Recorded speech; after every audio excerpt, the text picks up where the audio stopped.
एक बार की बात है। एक गांव में कई अंधे पुरुष रहते थे। गांव के लोग उन्हें विभिन्न वस्तुओं के बारे में बताकर उनकी समझ बढ़ाने की कोशिश करते थे। एक दिन गांव में एक हाथी आया। गांव वालों ने सोचा कि अंधे पुरुषों को हाथी के बारे में समझाना बहुत अच्छा अनुभव होगा। गांव के कुछ लोग अंधे पुरुषों को हाथी के पास ले गए और प्रत्येक को हाथी के अलग अलग हिस्सों को छूने के लिए कहा। पहला पुरुष, जिसने हाथी की सूंड को छुआ, बोला, हाथी एक मोटी रस्सी जैसा होता है।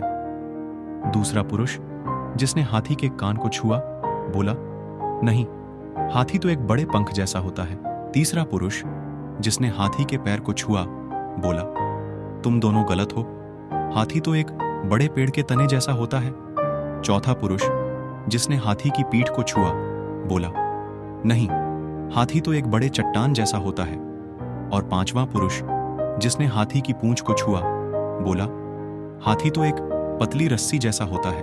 गांव वाले इन अंधे पुरुषों की बातें सुनकर हंसने लगे। वे जानते थे कि हर पुरुष ने केवल हाथी का एक हिस्सा छुआ है, इसलिए उनकी समझ अधूरी है। भगवान बुद्ध ने इस कहानी को सुनकर कहा, यह कहानी हमें यह सिखाती है कि सत्य के कई पहलू होते हैं। हर व्यक्ति अपनी सीमित समझ और अनुभव के आधार पर सत्य को देखता है। हमें दूसरों के दृष्टिकोण को समझने की कोशिश करनी चाहिए और यह मानना चाहिए कि हर किसी की समझ का भी एक हिस्सा है।